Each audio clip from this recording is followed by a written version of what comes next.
Hello everyone, Rahul Shah here, trying to make investing accessible and profitable for the average investor. For those of you who've been watching me for a while, you know my investment philosophy. We are the boring guys. We like companies that make money, have a solid balance sheet, and trade at a price that gives us a safety net. We are the show me the profits kind of investors. And because of that, we've never hidden our skepticism towards the new breed of high profile, high growth, but often profitless tech companies. Names like Eternal, Paytm, Ather, and Ola. Their narratives are compelling, but the financials have often left us wanting. Our core philosophy has always clashed with the growth at all cost model that many of these firms represent. But here's the thing about being a good investor: you need to listen to the opinion of others. It's not just wise, it's essential to listen to opposing views, especially when they come from someone as famous as Mr. Samir Arora of Helios Capital.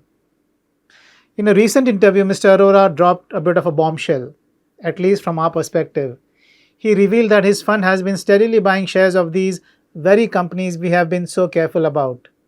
Yes, that's correct. Mr. Arora is bullish on new age tech. Now, we should not just hear it and ignore it. His reasoning is compelling, structurally sound, and frankly, worth understanding. So, let's do a bit of a deep dive. Let's start by giving credit where credit is due. Mr. Arora's investment case isn't built on hype or future dreams. It's built on a cold, hard, and brutally simple premise.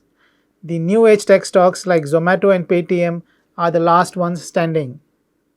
He says it's like survival of the fittest for companies.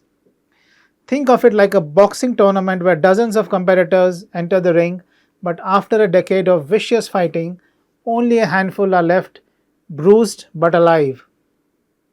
Here's the core of his argument, which he calls the survivor thesis.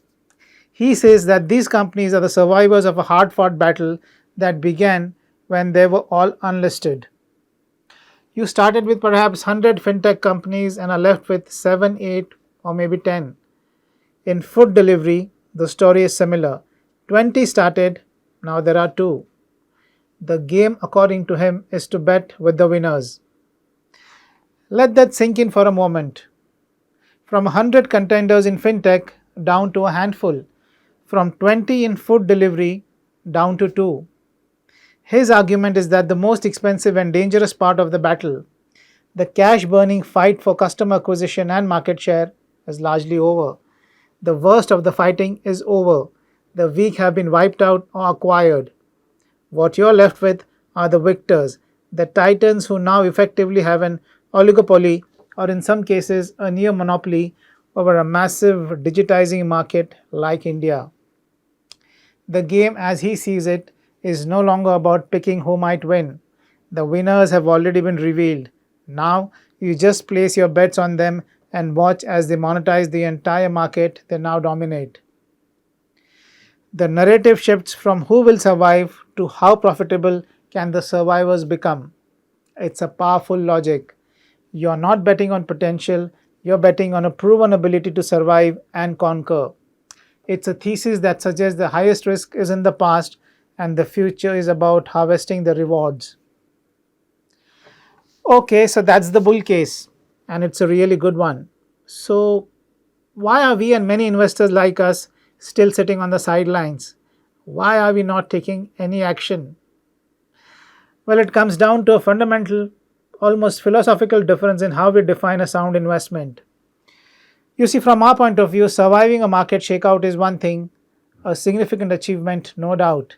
But achieving consistent, predictable, and high quality profitability is an entirely different ball game.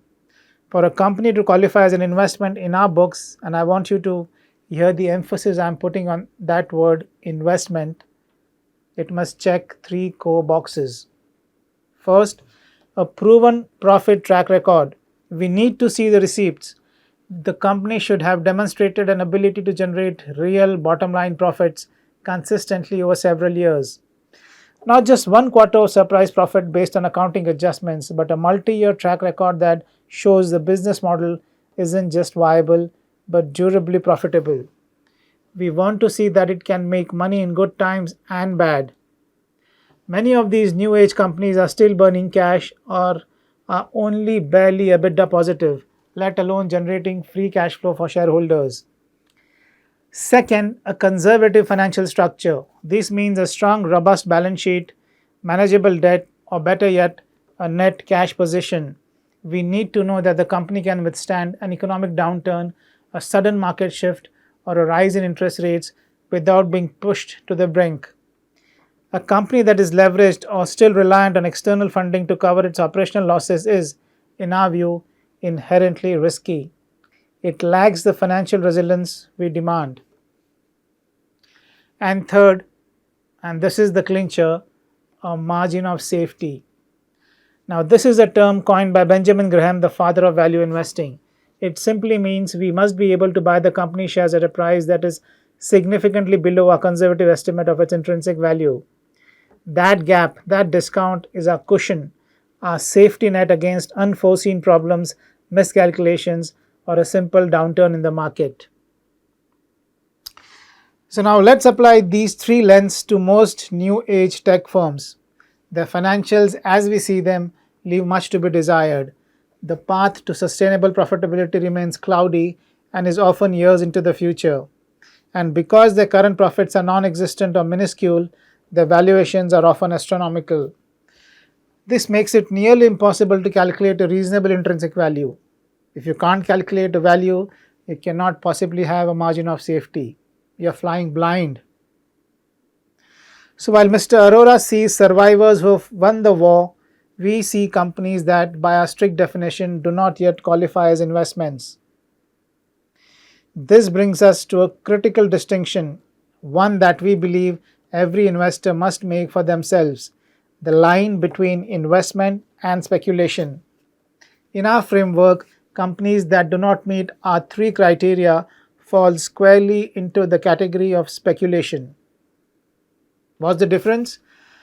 Well, an investment, as per Ben Graham, is an operation that, upon thorough analysis, promises safety of principal and an adequate return. First, you have to ensure safety of your principal and only then look for adequate returns. A speculation, on the other hand, is an operation that does not meet these criteria. So when Mr. Arora buys these tech survivors, he is likely betting on a future where they eventually become massively profitable. He is accepting the uncertainty of that future profit in exchange for the potential of big money. He is perhaps looking for a 5 to 10 bagger stock. We, however, prefer the old adage, a bird in hand is worth two in the bush. We feel more secure with companies that have an established, proven business model and a long-term record of earning money for the shareholders. We prioritize sure money, the consistent compounding returns from a profitable business, over the potential for big money that may or may not materialize. This does not mean we will never touch a new age stock. That's not true. We are open to recommending them, but with very important warnings that change the entire nature of the transaction. First, we are very clear that this is a speculation, not a long-term investment. We are making a calculated bet on a story, not buying a proven business to hold forever. Second, and this is non-negotiable, we strictly limit exposure. We would never ever allocate more than, say, 10% to 12% of a total portfolio to such speculative ideas. And within that, it would be spread across several names. This is mad money. It's capital you are fully prepared to lose without it affecting your financial well-being or your long-term investment strategy. So, where does this leave us? We've heard Mr. Arora make a compelling case for buying the survivors of the tech boom, and we've explained why our philosophy requires us to be careful of such stocks. The key takeaway from all of this is not that one side is right and the other is wrong. Well, the market is vast enough for different strategies to coexist and even thrive. The real lesson is about self-awareness. Speculation is not inherently evil. It becomes dangerous only when an investor mistakes it for a safe investment and commits a disproportionately large part of their life savings to it. When you bet the farm on a story stock, you're not investing, you're gambling with your financial future. I would suspect that even Mr. Arora, a seasoned professional, is acutely aware of these risks. I would be very surprised if his allocation to these tech companies constituted a core large part of his fund. It's likely a strategic controlled bet within a much larger and diversified portfolio. That's the discipline we champion. We try to be hyper aware of this distinction.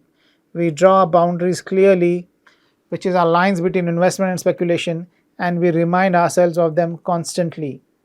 This discipline ensures our overall strategy remains aligned with our core non negotiable principle, the prudent long term creation of wealth. It's a slower, less exciting path. You won't get the thrill of a 50% jump in a single day, but you also sleep soundly at night, knowing your capital is anchored in businesses that have stood the test of time and profitability. Well, if you like this, please like and subscribe for more thoughtful videos. That's all from me today. Until next time, happy investing. And remember, know your boundaries.